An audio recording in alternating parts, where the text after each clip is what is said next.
Shall we learn the Cherao dance? Good evening, Grandma. This sweater looks very pretty. Thank you, Meenu. I'm knitting this for you. You will look very pretty in this. Where are you all going? We are going to the garden to play, Grandma. Do you also want to come with us? All right. I don't have much work now. I will also come to see you play. Grandma, a new boy joined school today. He is our friend now. He will also come to play with us. New friend? That's nice. From where has he come? I will show you the place on the map, Grandma. Look, he is from this state. He is from the state of Mizoram. His name is Tomcha. Tomcha is a nice name. Buzz, you are getting smarter now. Can you tell me the names of the states that are near Mizoram? I will have to look at the map carefully. Buzz, look here. This is Manipur. This is Assam. And this is Tripura. Oh, so there are 3 states near Mizoram. But look, there is Bangladesh also. What is that? Buzz, Bangladesh is a different country. I see, it's a different country. Look, Mizoram is at the tip, but there are other states also. What are they? Buzz, there is an interesting name for these states in the northeastern part of India. Northeastern part? How? Look, this is the map of India. These states are on the eastern side of India. They are also in the northern part of India. That's why we call them northeastern part of India. Oh, like that. North and eastern.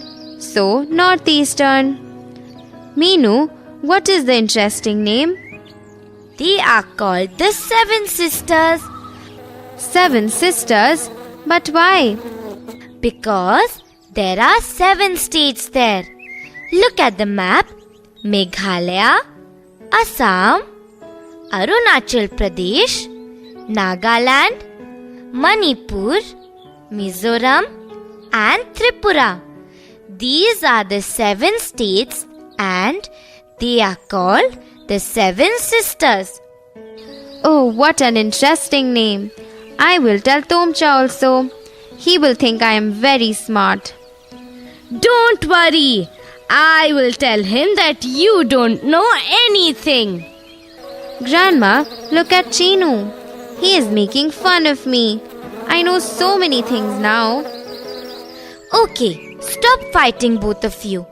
Look, our friends are all there. I can see Sahil, Sheila, Salim and Peter too. Look, Tomcha is also here. Hello everybody. Hello, Chinu. Hello, Meenu. Tomcha, this is our grandmother. Good evening, Grandma. Good evening, Tomcha. So, you are the new friend. You look so sweet. When did you come to our village? We came here only yesterday, Grandma. My father works for a bank. He got transferred from Aizwal to this place. Aizwal? Where is that? Buzz, Aizwal is the capital of Mizoram. He was working in a bank there.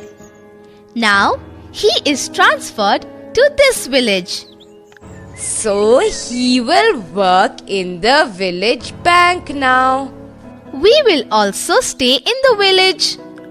That is why he has joined our school, Grandma. Tomcha, do many children go to school in Mizoram? Almost all children go to school in Mizoram. In many places, there are no roads at all. We have only hilly paths.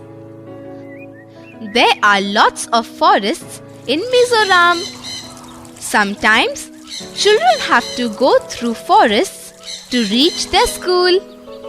But still, most of the children go to school. I know. I read it in a book. After Kerala, it is Mizoram where most of the children go to school.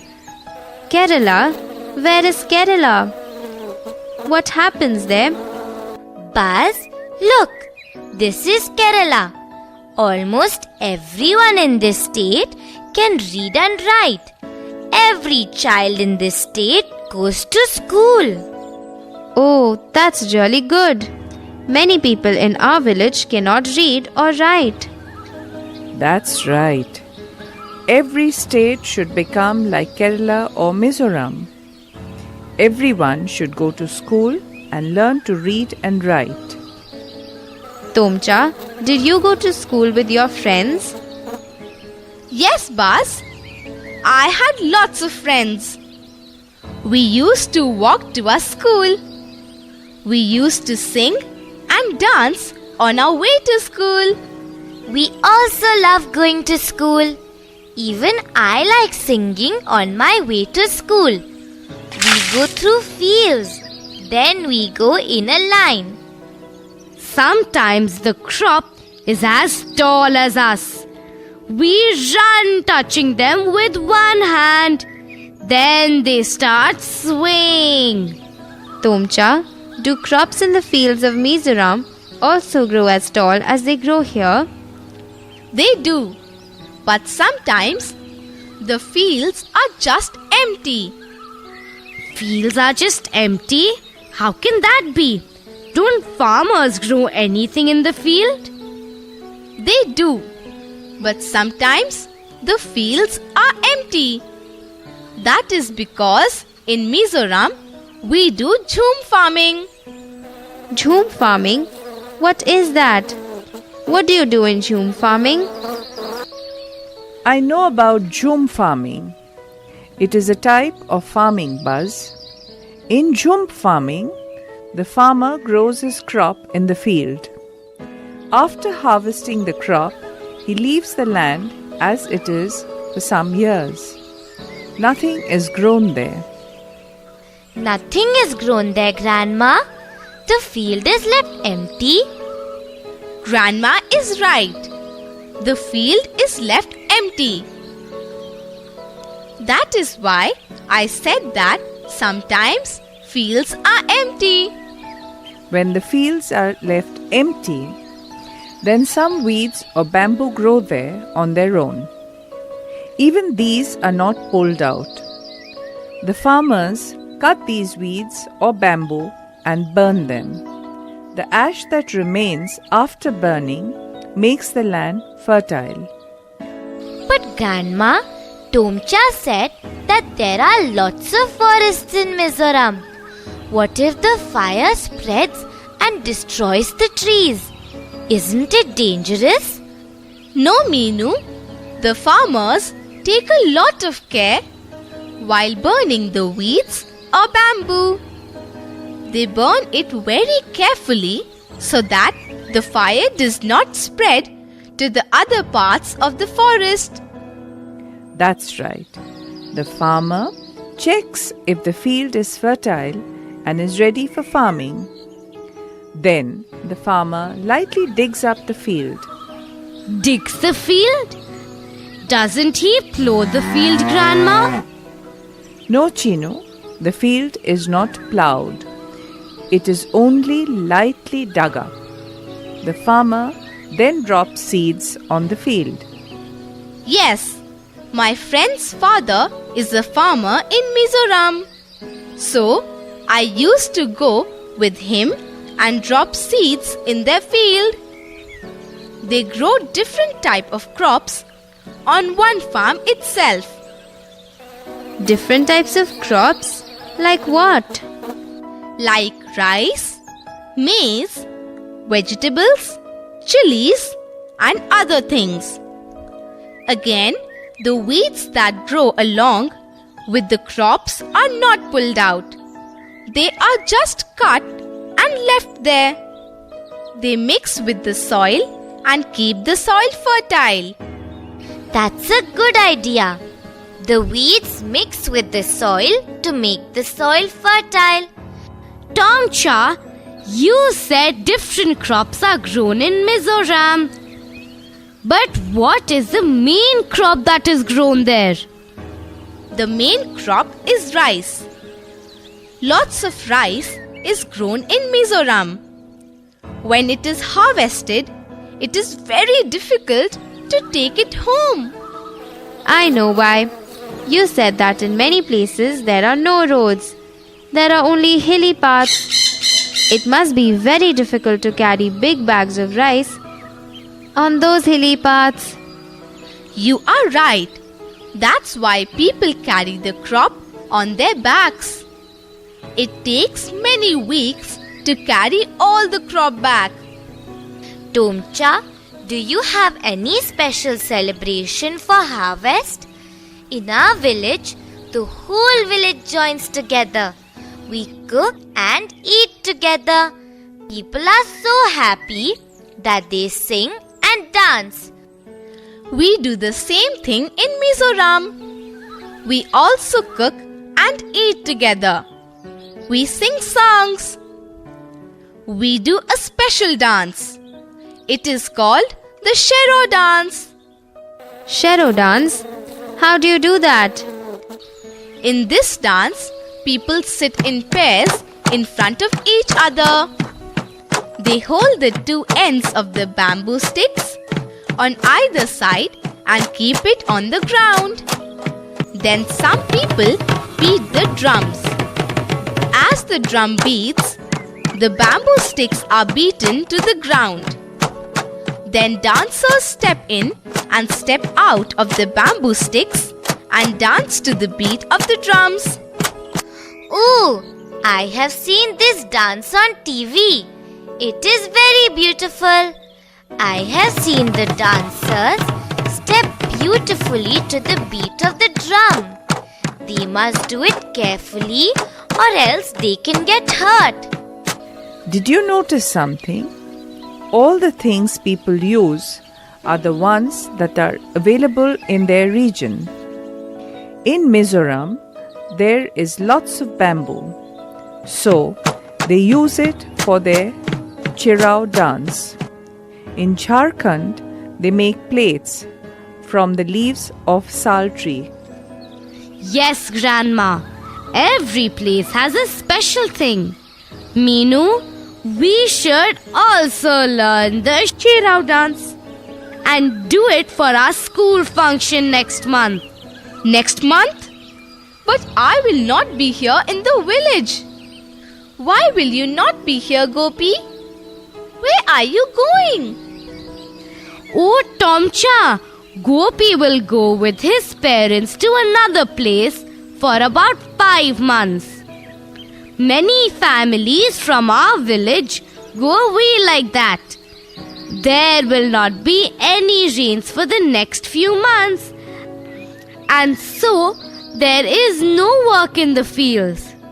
So, they will leave their many tins of land and go to another place. Tins of land? What do you mean by that, Tomcha? I have never heard of tins of land. Oh, in Mizoram, we measure land like that. If we grow 1 tin of seeds in a piece of land, we call it 1 tin of land. If 3 tins of seeds can be grown in a piece of land, it is called 3 tins of land. Don't you call the land like that? No, our land is measured in bighas. It is called 1 bigha of land or 2 or 3 bighas of land. It is different from yours. Yes, children. Land is measured differently in different places. In some places, it is measured in ropani and other places in katha. Oh, so it is different from ours. Even who gets how much land to cultivate every year is different for us. Who gets how much land to cultivate is different? How can that be, Tomcha? Oh, I know about it, Chino. I know how it is different in Mizoram villages. All the land in the village belongs to everyone. Every year, the village panchayat draws a lottery. Each family takes out a chit from a big bamboo bowl one by one. Then, different tins of land are distributed to different families based on what they get in the chit. For that year, a family has to cultivate so many tins of land as they get in the chit that they take out. This is wonderful, Grandma. The land belongs to the whole village, so people don't have to fight for land. They get to cultivate a different piece of land every year. That's right, Meenu. They cultivate that piece of land that they get in the lottery. Grandma, you were telling us that many families leave the village for some months when there is no rain. Where do they go? They go to other villages where sugarcane is grown. They go there with their families. Grandma, how will sugarcane grow? You said that there will be no rainfall. Sugarcane farming can be done when there is no rainfall, Buzz. But Grandma, if our village can get enough water, will they have to move out? No, Chino. But our village should have a good irrigation system for our fields.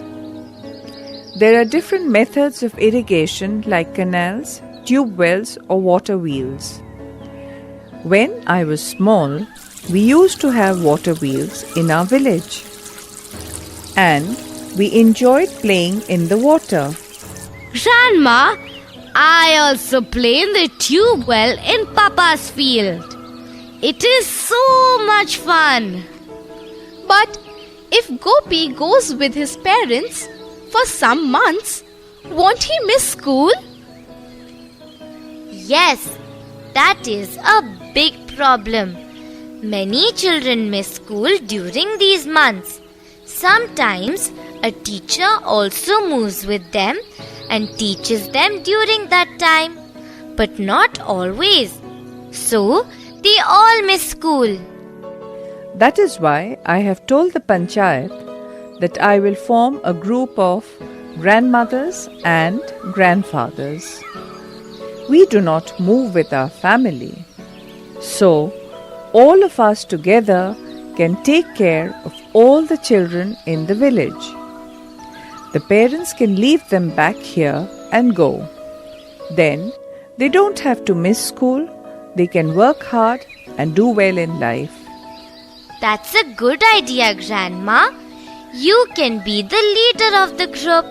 Friends, do your parents also go to other places for some months for a job?